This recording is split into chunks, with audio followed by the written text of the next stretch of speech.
What is up, everybody? Welcome to Bold Women Podcast. My name is Maria Weiler, and I'm here with my dear friend, Meryl Wilson. What's going on? What's going on, everybody? We today have a topic that gets a little touchy because I feel like when people talk about money, we all have like our own ideas, especially when you start getting into money in church and what people think you should do with it and a whole conundrum of things. But that's what we're talking about today.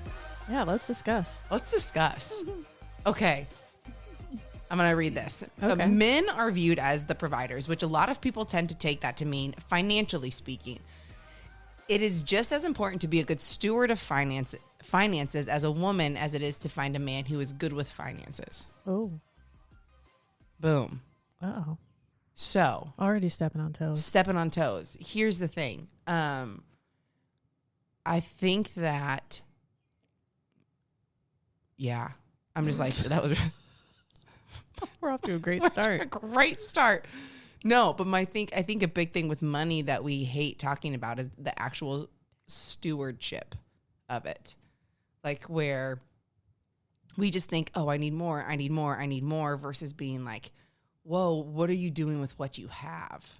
So I have a question for you. Let's hear it. You ready? I'm ready. What are some of the things you think American culture has gotten wrong about money? Oh, I've got thoughts about this one.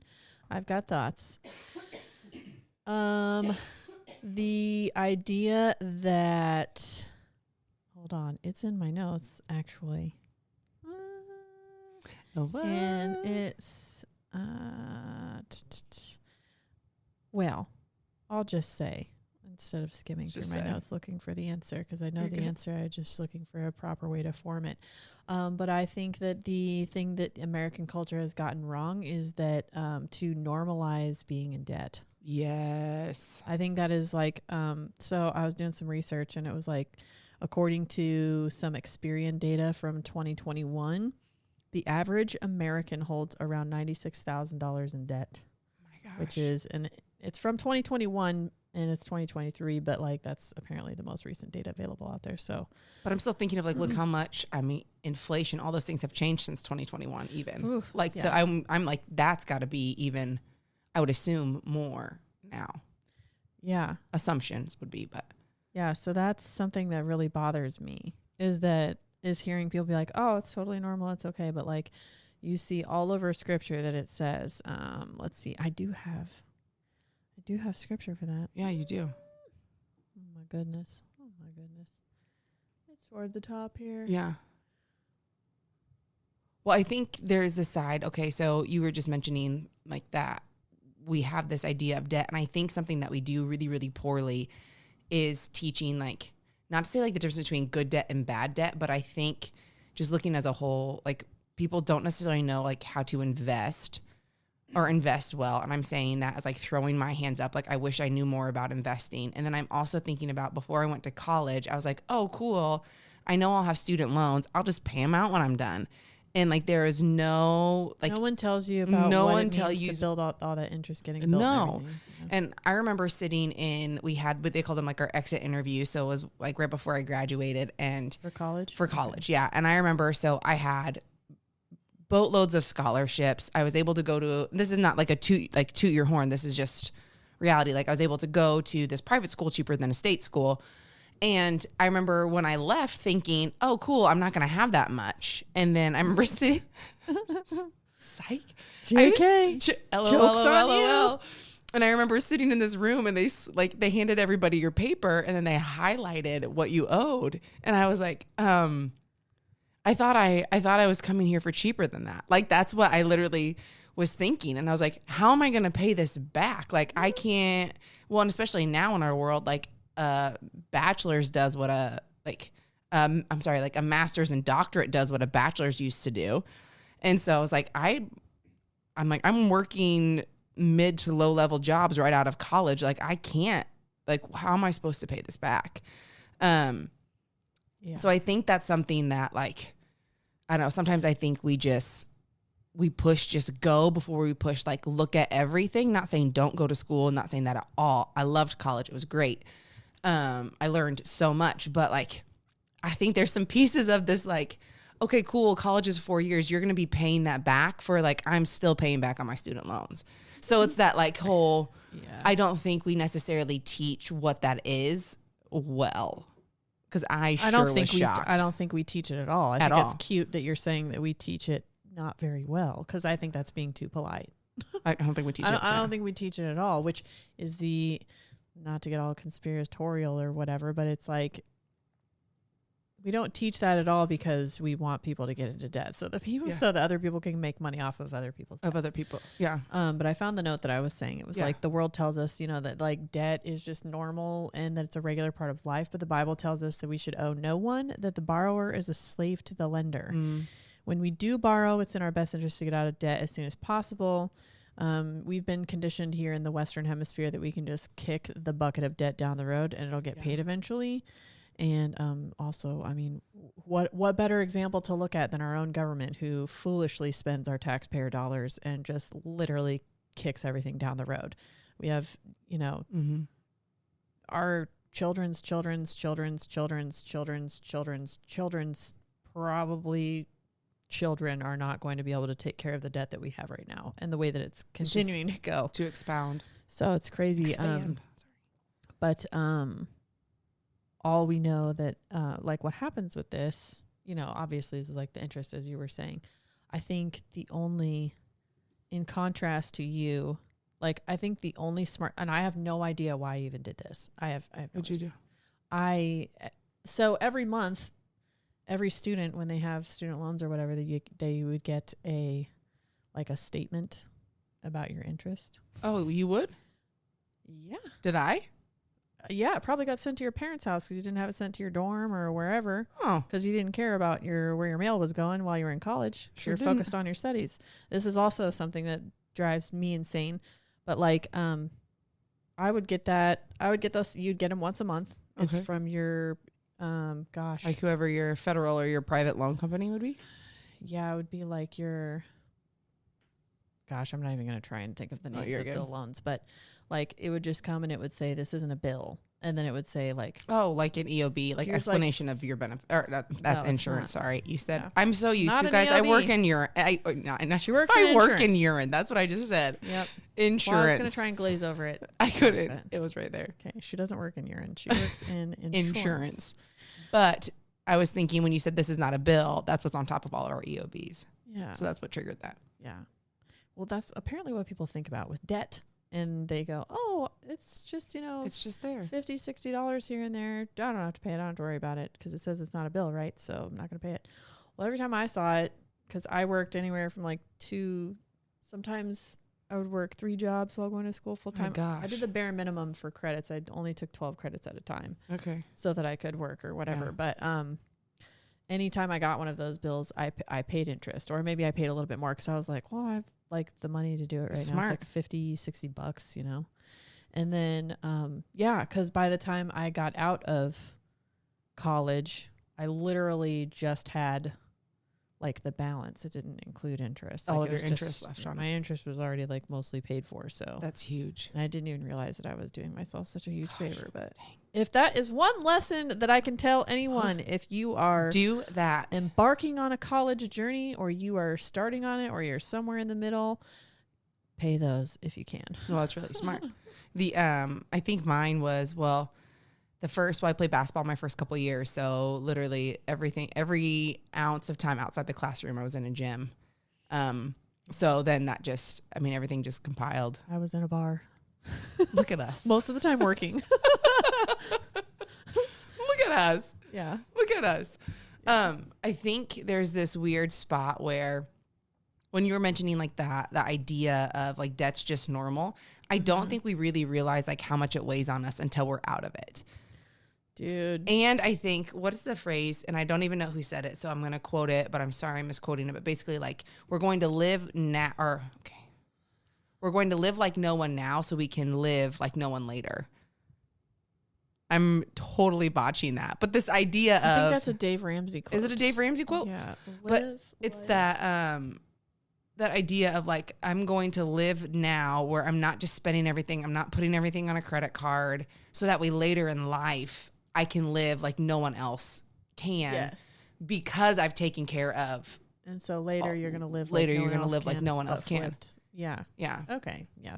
It was a Dave Ramsey quote, I believe. Oh yeah, it is. It says if you will live like no one else, later you can live like no one else. Yeah.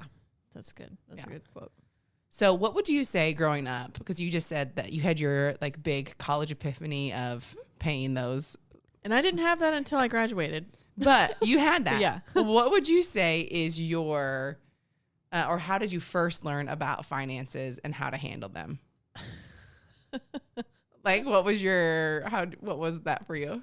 Well, I learned that the family vehicle that I was driving I was no longer allowed to use it for my commute to college. And I was like, wait, what? Why can't I take this with me? And I was like, you still have a sibling that's in high school. Like, what's Regan going to drive to high school? I was like, so I just get to sit here and like, You're like, I have to find my own ride to school. And he was like, yeah, figure it out. And I'm like, well, what am I supposed to do? I don't have any money. He's like, well, let me tell you a thing about a personal loan from a bank. your dad. Go in and figure it out. And I was like, I don't even have a bank account, because my dad was just like, pay cash for everything. Yeah. Don't put your money anywhere. Pay cash and whatever. And then he was like, open an account, put a little bit of money in there, and then you can take out a small loan for a car. So I did that. I took out $2,000 loan and bought myself a nice little beater. What'd you buy? What was it? Was it a 1996 Chevy Lumina? Ooh, I think I drove a Lumina once It too, was silver. for a little bit. It was the silver bullet, because it's kind of the shape of one. And it didn't last very long. I don't think it even lasted 2 years. So then I had to get another car after that. But that was like my first kind of like big experience with it. Yeah. With finances, was my dad was like, take out a small amount. Like think about how much you can afford to pay off, not Just what you want. not what you want. Exactly. And so There, did that, but my parents were very hands off about finances. They were like, hey, just don't do what we did and be silly with money. And I'm like, cool, what's that mean? What does that mean? I heard a stat the other day when you were talking about cars, that the average American home, and it was talking about the difference between like middle class and different things like that, but it was saying that there's over like $900 to $1,200 a month is spent just in car payments. What? Like it was an like don't quote me on that number, but it's an astronomical we know better number. than to do that. I remember being like, oh yeah, that would absolutely keep you. Like the average person, The average household has like 12. That's crazy. like up to $1,200. That's someone's rent. Yeah, like, but that's just Or in mortgage. cars. And I know cars are expensive, but I think some of that's that like what's really above your means. I don't know. And I say that clearly wanting a nicer luxury car, and I drive a little Kia, but those are the easiest stolen vehicles, BT dubs. There's a TikTok thing, so you should probably trade yours in. On what, Kias? Yeah. I did get a little thing about a security thing. I should that's for free to put in it. Well, I don't know if that'll help you, but they're the most commonly stolen vehicles. Really? Kias and Hyundais. Yeah, just so you know. Oh, okay. There's a TikTok trend where I think kids can use it's like they're using like USBs or something, and they're able to like break in and they're able to start them up and drive them off. Yeah. That is nuts. Yeah, look it up. I saw it. Okay, on the well, let's news. look at that. Yeah, so, anyway. Make you feel more comfortable about your car choice. Great, thanks. Just paid a bunch of money on the windows tinted. Okay, a little bit about me. I dislike untinted windows on vehicles. And yet she drove around for far too long. I was trying to be wise with my money. Yeah, well, you got it done. I got it done. That's what's important. But my first, how I learned about money was from Farmers and Merchant State Bank. That's where I got my first loan from. Was there? Yeah, there was like 2 banks in town. Oh yeah, there is. I was like, oh my gosh, no way. And then I'm like, oh yeah, no. It was just literally, we have like 2 banks. Yeah. But they had this thing, it was called the money tree.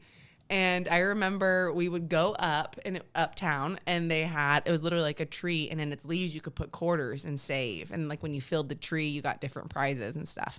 So I remember learning about savings accounts through the money, like that aspect. And I will say this is a very interesting thing. So I know you've talked about how we've grown up too. My parents always, like tithing was a huge thing in my home growing up.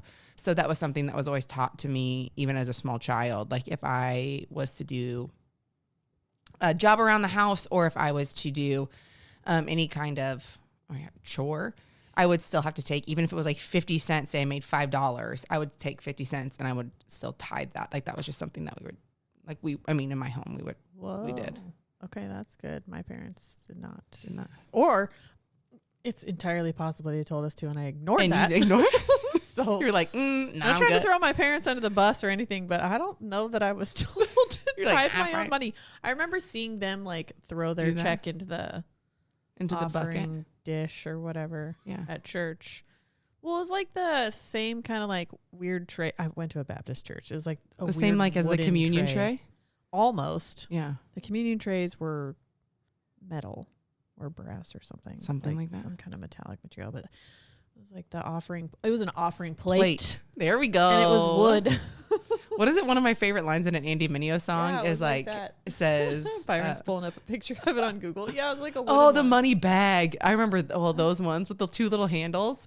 Oh, those things are awful. Yeah. Anyway, but one of my favorite lines in Andy Mineo song is he's like, I pay my tithe online. Don't judge me when I pass the church plate. Oh, it just makes me smile. Oh, that's good. Yeah. In what ways, Meryl? Because I feel like that college moment is great, but I also feel like there's been other ways that you've been a really good steward of your money. So what would be some of those ways that you've been a good steward? I have always been good with my money. Well, yeah. But I'm saying, that's what I'm saying. Like typically up until about 2020, I don't know. I just always thought to myself, well, like, you cannot, I feel like you can't take your upside down season. Yeah, well, that really put me in a bind, which we can talk about. That put me in a bind. We'll talk about that. But I will say up until then, I think it was just like, once I sorted out like, okay, I can pay off like a small loan. And it was just being realistic about like, I mean, while I was in college, I bought my first brand new vehicle. It was all my own. It was a Hyundai. Did it get stolen? No, it didn't get stolen. I paid it off and I got to drive it paid off for like 10 years before it started to fall apart on me. So it was a good car. And like, but that was the first vehicle that I've ever gotten to buy as like the first time owner. But I went into the dealership. Here's another little trick for you guys. Don't let them tell you what you can spend. You tell them if you're going to do the finance route, Dave Ramsey would tell you pay in cash or don't do it at all. Mm-hmm. But like, if you're going to do that, then, I mean, be realistic about what it is that you are willing to or can afford to pay per month. And I was essentially like, I'm a college student. I can afford $150 a month. Like, that's what I can do. Show me what I can buy with that. And so then they showed me those options and I chose my car accordingly. And then anytime I had extra money, I was throwing it at that because I just wanted to not have to make a payment. Yeah. So smart. What ways would you say? Paid cash for a lot of things. Yeah. I like to not have too much debt. I already knew that I took out bare minimum for student loans. I mean, cause I was working a lot. So I was, the only money I really had loaned out was for tuition. And then I would get some extra money for books. Mm-hmm. And then, but I didn't have any extra, I didn't take out student loans for living expenses. I know a lot of students do that. Yeah, a lot of people do. And that's really difficult. It's really tough because especially if you're in a really difficult major and it requires a lot of studying. I barely graduated college. College was just I knew it was something I needed to get done. Yeah. And it was going to help me in the future. But I was very bored with college. I didn't care for it. It was just not amusing to me. Work was more important to me, and than that. Being able to live my life was more important. But I also knew that my education was somewhat important. Mine, I had to keep a certain GPA in order to keep all my scholarships. I had some scholarships, but most of mine, I had a couple grants because I was poor, and then I think I do. And then I wouldn't do it. Yeah, and then the scholarships I got were because my I had family that was alumni at my school that I went to and stuff like that. So those kind. Yeah. But I understand that a lot of people with athletics, they have to keep, Yeah. So it's like I literally, it was like a 3.8? Like it was actually pretty, like it was 3.6. It was something where I had to keep, like I could not let it go. Yeah. I know a lot of people, even if I wanted to, yeah. And and that's even more difficult with athletes, with like college athletes and stuff too, is like if they're not in class, they're at practice. So I think I was in the gym for difficult to get like a job or whatever. And if you do get a job, you're like working at the library or something my job, at school. And I worked for the Office of Intercultural Life, like at school, and I got paid maybe pennies on the dollar, probably. Really? I mean, but I made stupid money in college. I'm so irritated. I miss the money I made. I'm so irritated. No, I made I think my paychecks would be like $20. Yeah. But I was out buying like designer stuff. I had no business. Yeah. I mean, I was like, oh, True Religions. I'm going to go buy those. I'm cool. I'm going to freaking get my nails done and my hair done and all the things. Yeah, all the things. Yeah, no, I did. I think I would wake up and I had like 17 credit hours too. I had 17, 18. I don't remember. I remember 17 for some reason. And then I would always have labs first thing in the morning, and then I had practice. I was in the gym 3-4 hours a day. I mean, it was just nuts. Another financial move I made that was smart was I didn't open my first credit card until I was like 25. That's huge. I had already graduated college by the time when I first opened my first card. I was 25 when I opened mine too. And that was to buy furniture when I moved into my apartment in Kansas City or whatever. Yeah. But yeah, that was, I had some siblings that got into some trouble with credit card debt. And, I was like, I don't want to do that. So I didn't get one until I had to. And then I was like, I think too, there's a reason if you think about like why credit card companies like target college kids. Yeah, like if you think about it, like had like no membership fee and like no, like it was like, but your interest rate's like 27%.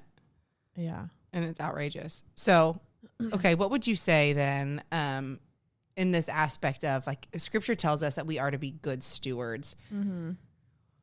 What do you think that realistically looks like? So we can say like, okay, don't get a credit card. We can say, or you can even be like, follow Dave Ramsey. Then you have people who are financial advisors who don't like what Dave Ramsey does. I mean, like you can literally pick going down like all these different things. But why do you think your personal opinion, scripture and I think that's another thing too. People don't think that the Bible really like talks about money or how you should use it, how you should spend it, how you should referenced more times. It's referenced more times than any other topic in the Bible that you can think of, which is crazy. We had a whole series at our church.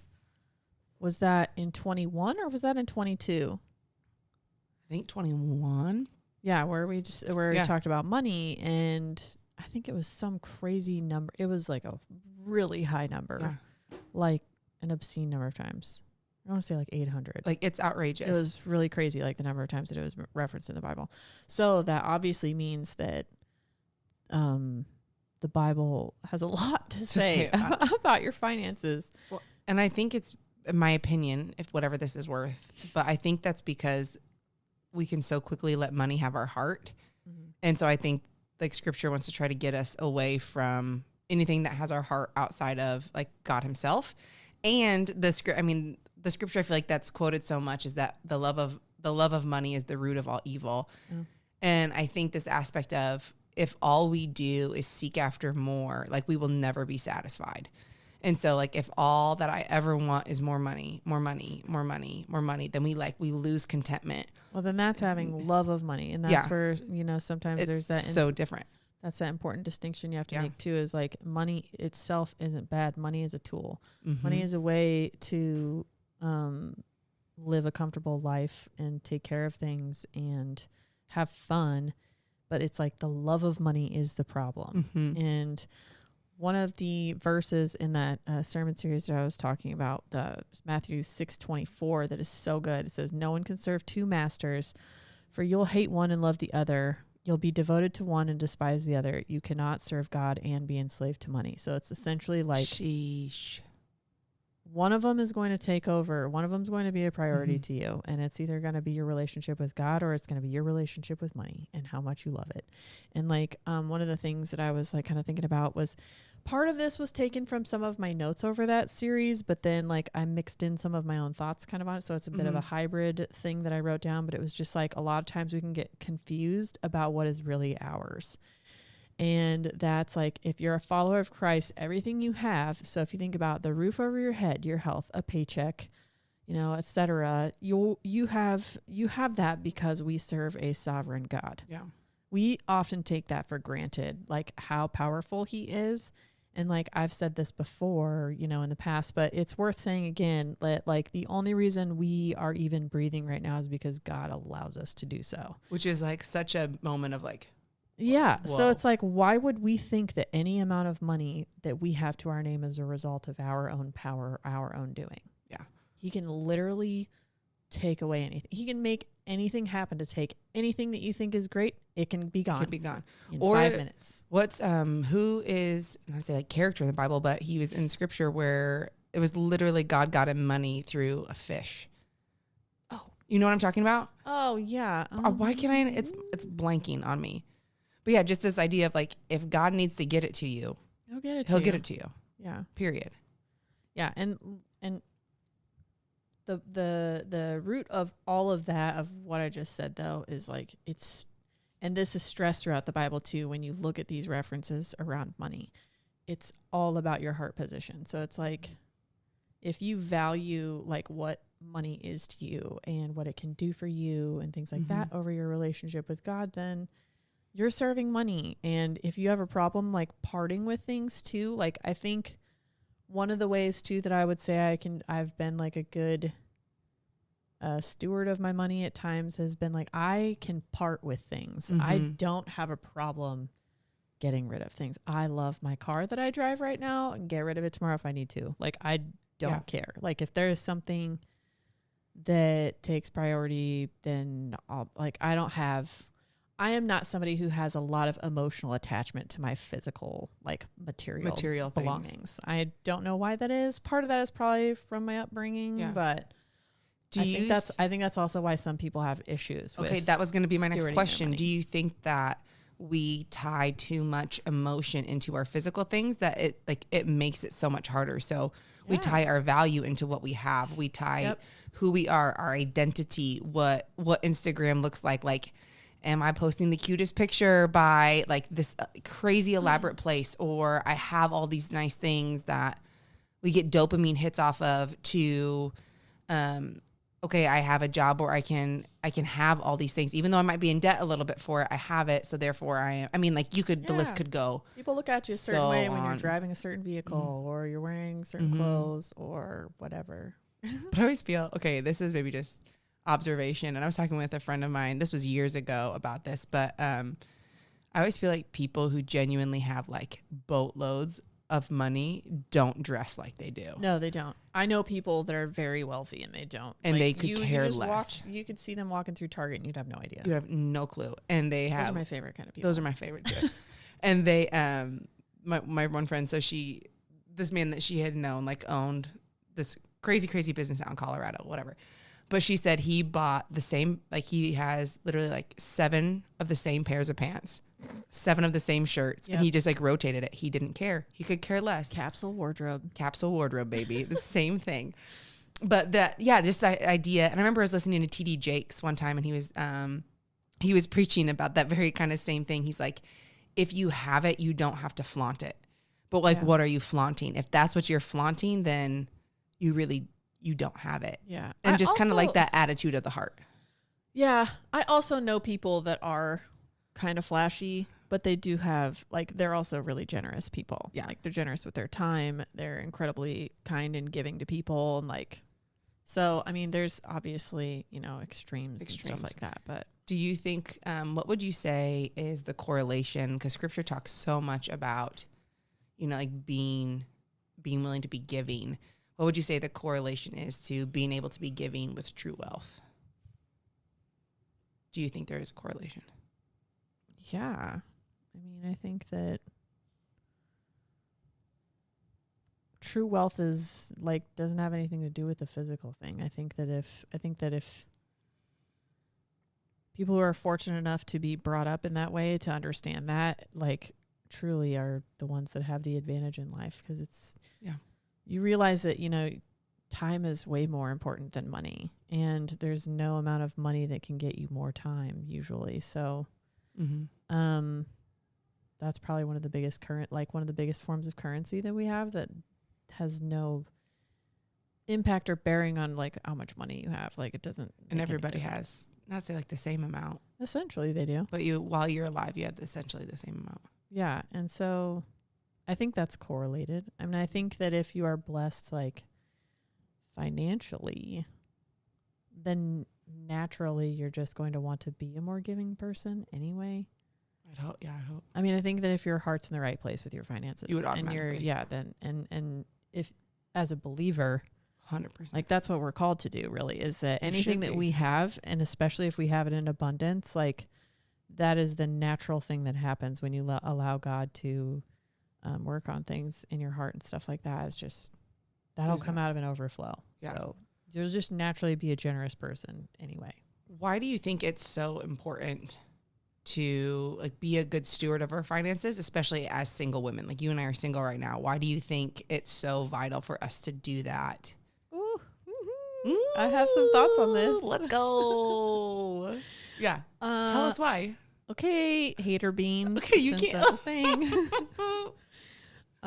Yeah, I don't know why I said that in a previous episode, but it just you were so fired up about it. Thing. Yeah, it's a thing. All right, so for whatever reason, okay, so after my divorce, and I kind of came out of the upside down, which during the upside down, here's where I was not a great steward of my money, is I was, you know, we got some of those stimulus checks and stuff. The stimmy. Them stimmies. Them stimmies, though. Yeah, what did I do? I like went out and like I was losing weight and stuff, so I was like changing some of my wardrobe, and then I just like bought too much stuff. Like I bought way too many clothes, and like some of it was way too many clothes to go sit in the lobby in. Yeah. And some of it was like really nice clothes, some of it was like club wear type stuff, but like not like I'm being a hoe for show, but like nice clothing or whatever anyway, but that you would wear out on like a night out kind of thing. Yeah. And I was, after a while, like, I don't know what it was, but as I was like starting to realize, like, Meryl, you've been an absolute fool with your money lately. And then I realized, like, oh my gosh, like I've put so much stuff on my credit card. Like, oh my goodness. Like I really like drove myself into a little mess hole. Yes. Bit of a hole that I was having a really difficult time getting out of. Cause it was like every time I would make, you know, a payment, it was like, then the interest would get piled on. It was essentially like I only made half of a payment instead. So anyway, when I was like looking at all this stuff, I'm like, where am I going? I literally can't even.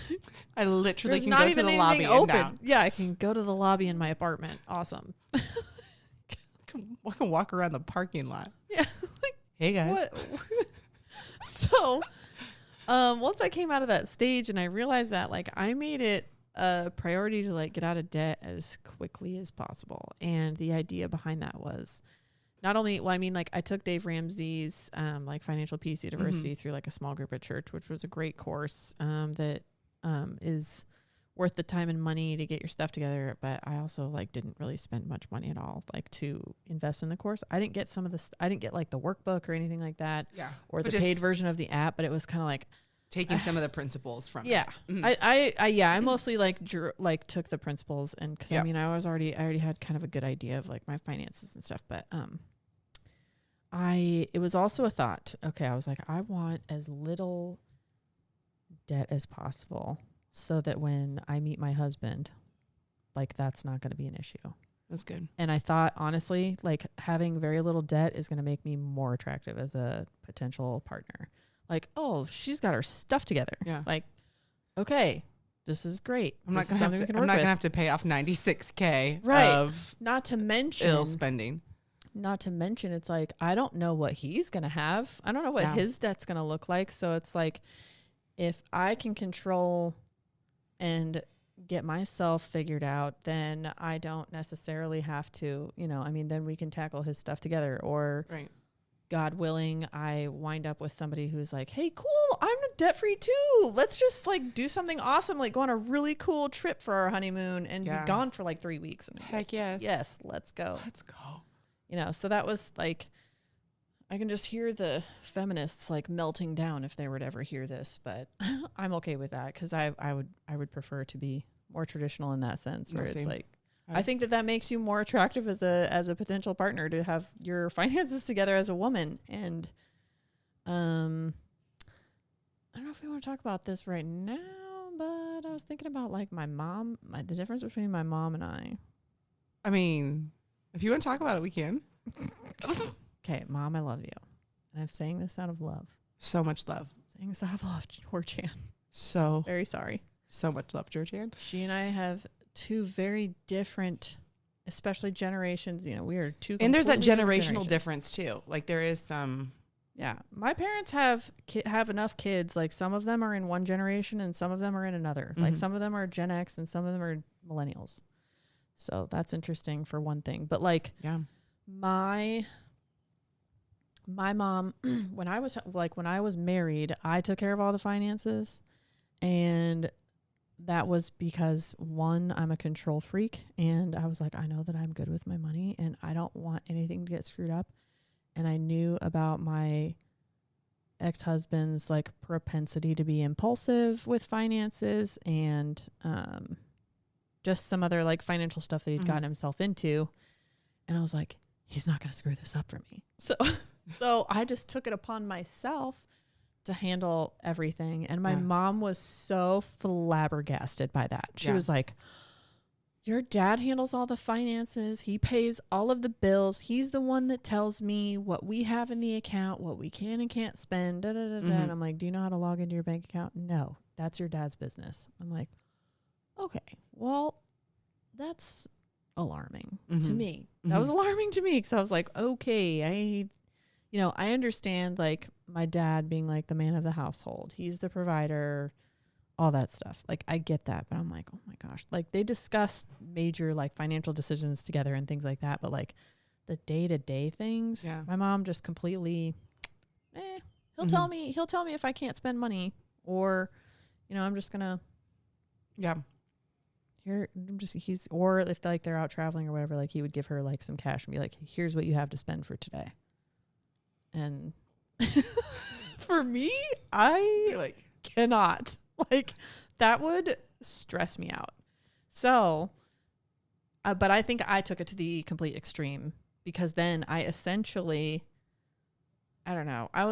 like, there was some stuff that I was doing in my marriage where it was like, I was really like trying to take on the leader role of the household. And my ex-husband was more than happy to allow me to do that, because then he didn't have to do anything with it. And if something went wrong, then he could just sit there and like blame me for everything. So, well, I think something that's interesting when you're just talking about like your mom, in that scenario, I was like, hindsight, that was something in my marriage. I remember being, and I don't know why, because I was single before, paid bills, did all that. But for some reason, getting married, I was really like stressed about it. And so that was one of the things where it's just like, I took my hands off of it too. Oh, I was stressed in the opposite way, where I was like, you will not touch it. And I did that thing too. But I will say, hindsight, that came back to bite me majorly in the butt when my marriage ended. But that, so I think, I don't know if maybe this is like tip, not saying you cannot like trust somebody else or whatnot, but I think this idea, especially within like this, I say Christian, but I'm saying like generally of this, like how we mentioned in the beginning, like men are providers and all these different things, is that doesn't necessarily mean that you have your hands off. I think it means like that's their role, but at the same time too, because you are one, you are woven into with a piece of that. So like you are in the know, you do have an idea of, it's not necessarily just like dump and go, but it's this, hey, we're in this together. So these decisions are going to be together. You can see it. It's not like just me versus you. I don't know. Okay. I guess like hindsight, because it bit me in the butt really bad, where I was like, where did our money go? Like, I mean, just in this aspect of like, I'm literally starting over. So, like I'm 30. Oh gosh, how old was I? 33? No, when I got divorced, 32. 32. Anyways, around that age. But I'm like, I'm literally starting over at 0. Like, and I shouldn't be at 0 at 32. See, that's funny that you say that. Well, I wound up being a 0 also when I got divorced. But it's funny because the question that you were asking is like, well, where does the money go? But I had the same question only while I was going through my divorce because it didn't occur to me because I was so focused on myself. Yeah. Like in controlling finances and getting bills paid early, not on time, like that sort of thing. Mm-hmm. But it was like my ex and I didn't we had separate accounts for everything. Mm-hmm. The only thing that we shared was he was an authorized user on my main checking account because I could tell him to transfer money in for like the mortgage and stuff like that. The only thing that he and I shared was our mortgage. And like, so well, we shared everything. I had the same question. Where's the money going? Because I was still somehow living paycheck to paycheck. I was like, I have this whole other person here and I don't know anything about what he's spending his money on or if he's really like making what he says he is. I mean, cause for his job at the time, like he made a lot of cash tips and stuff like that. And like, didn't help me with any of my finances or anything like that. Yeah. So it was really interesting. So it was funny. We had the same questions, but very different reasons why those questions were being asked. And something also funny that came to mind. Regan, hope you don't freak out on me for sharing this.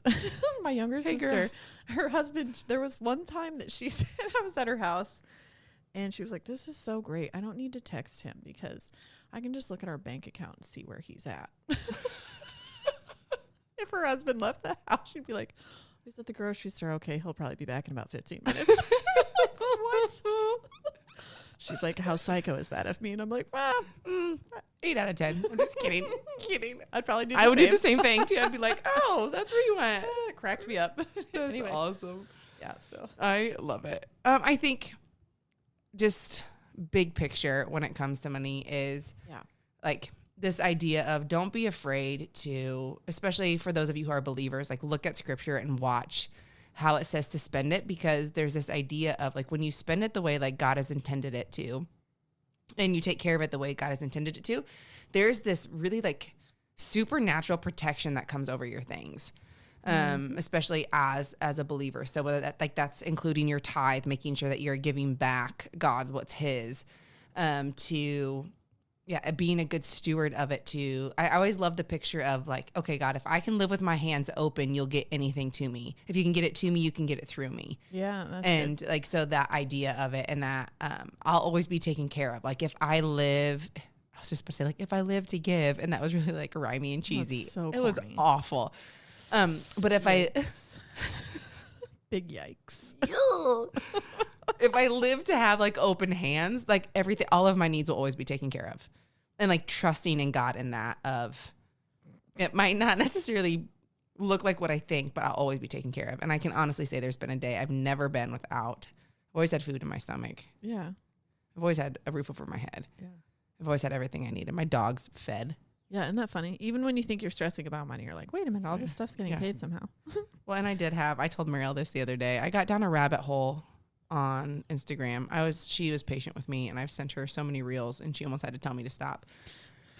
Anyways, I kind of went into a full-blown panic attack in my bed that spiraled from my downward spiral on Instagram reels about the collapse of the US dollar. Oh, anyways. Yes. Inevitable. It's probably coming.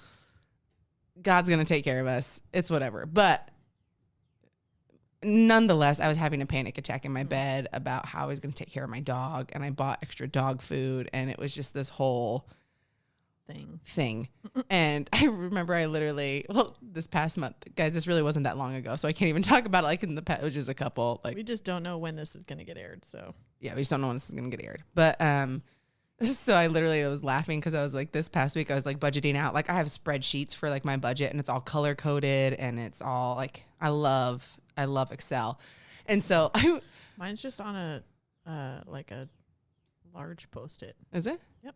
Oh, Yeah, mine's like color coded by what check it comes out I of. just have it written To down and then I read when I paid oh, well, look at you, fancy pants. it. I don't know. It's pretty old school. What works? It's just in a spreadsheet, all pretty. I just have a notepad, just like sitting there that Like, it's stares at done. me. You have like I have the build amount, the date it comes out, whether it's an automatic account or not, what account it comes from, all that. Anyways, Cool. cool. But it's I was laughing the other day because I was like, typically budget my dog's dog food, and then the other day I was like, oh, I don't have to because I have an extra bag because I Nice. had a meltdown and bought a bunch of extra dog food. So, anyways, it's just humor attached to it. But yeah, God has lots to say about it. I know it's like we have just lots of pieces, but I think big picture, guys, it affects more than what you realize, and it Oh, for can sure. affect so much more. So, Well, I have one more question for you. oh gosh, I think this might be the only question I've asked you. You've really Sorry. fired him off to me I today. have been ready for you. Jeez. Okay. So for like the single gals listening, you know, like they're out dating, things like that. What are things that you think that we can look for or ask about when we're dating to determine if a guy is good with his finances? Because I would say, ladies, that's huge. Yeah. Like that's gonna be Because something that I think about is like we also like we want guys to plan out a nice date, right? yeah. And sometimes if it's like super flashy, you're like, okay, this dude either has money or He's just went he into is just being debt for this. really, yeah. Like So the two extremes. yeah, because that can happen. Or yeah, so I am honestly, if somebody is like really straightforward about that, which I have yet to have a guy be very straightforward about his finances, Yeah.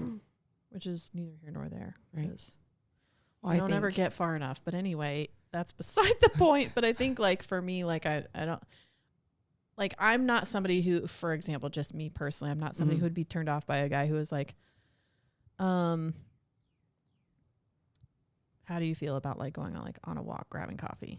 You know, Oh whatever. no, same. I think that's fine. To me, you showing that you are more aware of your finances and of that, like I think that's one of the things too. It's like I don't care how much you have, I care how you have it. Like So how you manage it. What kind of things do you think that you like kind of like for you as you kind of keep an Me. eye out? Well, the first one reminds me of a date I did go on. And granted, it was just the Olive Garden. This was back in college. Okay, Olive Garden. But we got there, we ate, and then we went to pay. And the dude was like, I forgot my wallet. Oh, sick. So I would say that would be a red flag. Did he suggest the date too? Yep. The worst. Yes, I'm Okay. not even kidding. Not even kidding. Suck. Okay. So I would say a big number one thing is he impulsive? I think that would be a huge thing of impulsive and like justifying means. So, yeah, you notice like just randomly it'll be like, oh, I thought about this, so I went and got it. Versus like, okay, that was like $800. Like, where did you just thought of that and like made that happen? Or if you hear them talk about like just impulses off of like, oh, I had a little bit extra, so I just went and did this. But you hear that all the time versus just constantly thinking about extra. Does he live outside of his means? Is it living for like the glamorous? Like does he have like designer clothes, but he drives a car that's like 7 different colors and is barely running and it's put together with duct tape? Yeah. Like just things like where it's like, this just isn't matching up. Maybe that's somebody that's living above their means and they care a little bit too much about The those other. kinds of things. I think the biggest one is, do they get angry when you bring it up?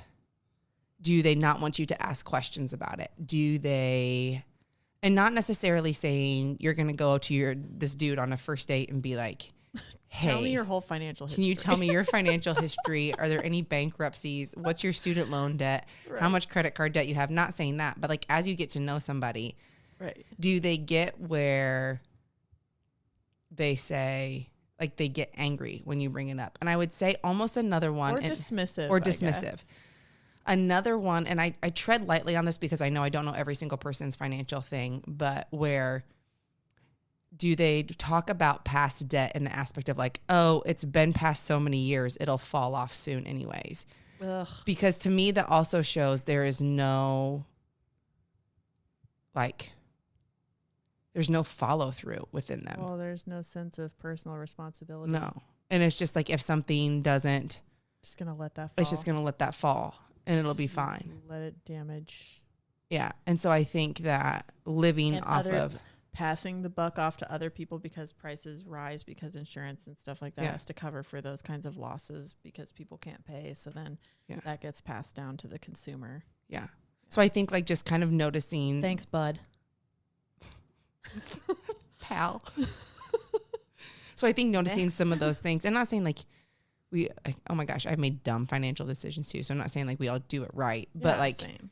this idea of I've made the impulsive purchases. I love shoes. Like I love them. That would probably be a weakness of like, ooh. I And think everybody's got something. yeah, we all got something. But that's genetic though. My love of shoes came from my grandfather. So that's not, I can't have that one. Anyways, no, I'm kidding. But he really did. But yeah, so I think those are some of those things like I think that's just generally speaking in life. If you are afraid to have somebody question you on something, there's probably not something right there. Like Yeah. general rule of thumb of if somebody When do you think is a good time to have that kind of conversation? with the dude, Like if you're gonna like, if you guys been like it's been a couple months. I would been say dating 6 to 8 dates. I'd say a couple months in, because I feel like at that point, especially you're kind of at the spot of, I would say if Are you're we gonna dating get to more genuinely, serious or or is this yeah. just or is this gonna be? Because I would say, especially if you're dating to marry, then that would be definitely something to bring up within those first, like, hey, I could really see this going someplace. Yeah. These are bigger factors than what you realize. Yeah. So praying about it is a good idea. Yeah. Asking God to help you discern I do feel like things. in life, the past 2 years, I've learned so much about praying over a conversation, and the timing of a conversation is just as important as praying over the situation. Ooh. So like, even if you're getting ready to have those money conversations or those hard conversations, like praying over timing because of the person's heart, and like God knows what's best, and then be like the where, the how, that he would help those things come about. And it's amazing how he truly will. Yeah. So that's just a little piece of advice to leave with everybody, that it's just not saying don't pray over the situation, just praying over that, but it's like pray over all of it, timing of it, all that. He'll help it happen. All them things. All them things though. All right. All them things. What's so good? Lots of wisdom there. Lots of money talk. Money talks, guys. Yeah. Okay, guys, be sure to check out our website at www.boldcostudio.studio, where you can learn more about us or stream episodes if you don't have a preferred platform you use already. Email us with thoughts, questions, or comments, or topic suggestions at info@boldco.studio. Be sure to like, subscribe, rate, and leave a review where possible on whatever streaming platform you listen to us on. And finally, give us a follow on Twitter at Bold Women Co. We are on Instagram as well at boldwomen.podcast. And we are on YouTube at Bold Women Podcast. So I would say Insta's probably our main go, but Yeah. follow us. Very active on Instagram. We love the gram. Love the gram. All right. Bye, guys. We'll see y'all. Bye.